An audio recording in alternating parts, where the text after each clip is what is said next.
வணக்கம் நண்பர்களே, நான் உங்கள் சி ஆடியோஸ். ஃப்ரெண்ட்ஸ், இன்றைக்கி நம்ம எதை பற்றி பார்க்க போகணும்னு பார்த்தீங்கன்னா வச்சுங்க, ஒரு 12 வோல்ட் இன்வெர்ட்டர் பற்றி பார்க்கலாம். இது பார்த்தீங்கன்னா வச்சுங்க, நம்ம ஒரு ஆம்பிளிஃபையர் செஞ்சிங்களா செக்கிங்காக பண்ணுறதுக்கு இது செஞ்சுருக்கு.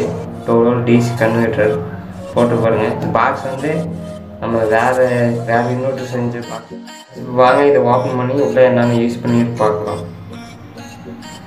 ஃப்ரெண்ட்ஸ், இப்போ பார்த்தீங்கன்னா வச்சுங்க, இந்த இன்வெர்ட்டருக்குள்ளே யூஸ் பண்ணியிருக்கிறது பார்த்தீங்கன்னா வச்சுங்க 12 3 amps டிரான்ஸ்ஃபார்மர் யூஸ் பண்ணியிருக்கு. செக்கிங் இதே போதும். ஒரு 40 ஒரு STK 4392 அது மாதிரி ஆம்பு செஞ்சிங்களா செக்கிங்க்கு இந்த இன்வெர்ட்டர் போதும் டிரான்ஸ்ஃபார்மர்.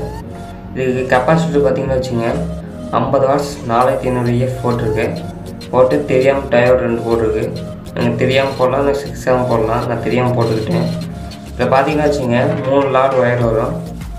எனக்கு வந்து 2 ப்ளூ ஒரு பச்சை கொடுத்துருக்காங்க. உங்களுக்கு 2 ரெட்டு இன்னும் ஒரு பிளாக்கு அப்படின்னு கொடுப்பாங்க. நீங்கள் வந்து இந்த 12 வாங்குறப்ப 3 லாட் வரும். அதில் பார்த்தீங்கன்னா வச்சுங்க 2 லாட் ஒரே கலர் தருவாங்க, நடுவில் மட்டும் வேறு கலர் தருவாங்க. நீங்கள் வந்து நடுவில் மட்டும் மைனஸ்னு எடுத்துக்கணும். நீங்கள் எந்த கலர் தனியாக நடுவில் வந்து தனியாக ஒரு ஒயர் வருதோ அது மைனஸ்னு எடுத்துக்கணும். ரெண்டு ஒயர் 2 சைடு வந்து வரும். அதான் ப்ளஸ்ஸு. அதுக்கு போய் இந்த 6 amp டயோடு மைனஸ் சைடு கொடுக்கணும். 2க்கும் கொடுத்து அந்த ப்ளஸ் எடுத்து போய் நம்ம கெப்பாசிட்டர் கொடுத்தா ஒய்க் ஆகிடும். அதாவது நம்மளுக்கு வந்து 12 வோல்ட் அக்யூரேட் வராது, 18 வருது. 18 17 16 ஒவ்வொரு இதில் ஒவ்வொரு மாதிரி இருக்கும் அந்த வருது. ப்ளஸ் இப்போ பார்த்தீங்கன்னா வச்சுங்க, இதுலேருந்து பார்த்தீங்கன்னா வச்சுங்க வெளியே 2 ஒயர் வருது. இதான் செக்கிங் ஒயரு. ப்ளஸ் அந்த மைனஸு. ப்ளஸ்ஸு பார்த்தீங்கன்னா ரெட் கலர் ஒயரு, மைனஸ் பண்ணால் பிளாக் கலர் ஒயரு. இது பார்த்தீங்கன்னா வச்சுங்க நேரடியாக கொண்டு போகல. இந்த முன்னாடி பாருங்கள் ஆன் ஆஃப் சுவிட்ச் ஒன்று கொடுத்துருக்கு. நம்ம அதில் கனெக்ட் பண்ணி தான் போகுது. இந்த பிளாக் கலர் ஒயர் பார்த்தீங்கன்னா வச்சுங்க இந்த சுவிட்சுக்கு வருது. மேல் சைடு கொடுத்தாச்சு. இந்த அடிசைடு ஒயர் பார்த்தீங்களா அதான் வெளியே போகுது நம்மளுக்கு. அதான் இந்த 12 வோல்ட்டு. நம்மளுக்கு இந்த இடத்துல ஆன் ஆஃப் பண்ணிக்கலாம். அடுத்தது பார்த்தீங்கன்னா வச்சுங்க 220 வோல்ட் ஏசி பவர் கேபிள். இது பார்த்தீங்கன்னா வச்சுங்க இதுலேருந்து போகுது. இது பார்த்தீங்கன்னா வச்சுங்க இதுக்குள்ளே போகுது.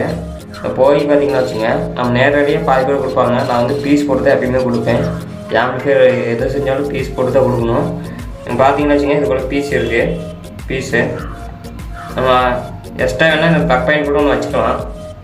இது பார்த்தீங்கன்னா வச்சுங்க நான் இதுக்காக வாங்கினேன் இந்த பாக்ஸு தனியாக.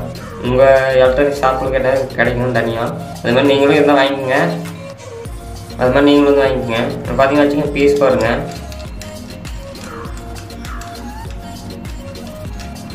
பார்த்தீங்கன்னா வச்சுங்க பீஸ் கொஞ்சம் ஹெவியாக போட்டிருக்கேன். 5 amps போட்டிருக்கேன் பீஸு. முக்கியமாக நீங்கள் எந்த ஆம்பிளிஃபையர் செஞ்சாலும் பீஸ் போடுங்க. பார்த்தீங்கன்னா வச்சுங்க இது வந்து 2 ஒயர் வருது. ஒரு பீஸில் கொடுத்து இன்புட் கொடுத்து அவுட் எடுத்து போய் நம்ம ட்ரான்ஸ்ஃபார்ம் போகுது. ஒரு ஒயர் வர ஒயர் மைனஸ் ஒயர் மட்டும் நேராக போயிடுச்சு. ப்ளஸ் ஒயர் மட்டும் இந்த இன்புட்டு கொடுத்து இதில் அவுட் எடுத்துருக்கு. அப்படி நம்ம ஆம்பிளிஃபையர் எப்படி ஆடியோ இன்புட் கொடுத்து அவுட் எடுக்கணும் அதே மாதிரி தான் இதுலையும். இதுக்குள்ளே போய் பீஸ்க்குள்ளே போயிட்டு அவுட்டு வெளியே வருது. அவ்வளோதான். ஒரு சிம்பிளாக உங்களுக்கு செக்கிங்க வேணால் இது மாதிரி செஞ்சுக்கோங்க. இதை நீங்கள் 5 amps கூட யூஸ் பண்ணலாம். 3 amps போதும். நல்லா ஆம்பிளிஃபையர் இருக்கும். சப்பு மட்டும் வச்சு நம்ம செய்கிற மாதிரி இருந்தால் அதுக்கு வந்து நம்ம பேட்டரி தான் வேணும். 12 வோல்ட் பேட்டரி. அது ஆம்ஸ் அதிகமாக 8 amps மாதிரி வாங்கணும். வீடியோ பிடிச்சா லைக் பண்ணுங்கள், ஷேர் பண்ணுங்கள், கமெண்ட் பண்ணுங்கள்.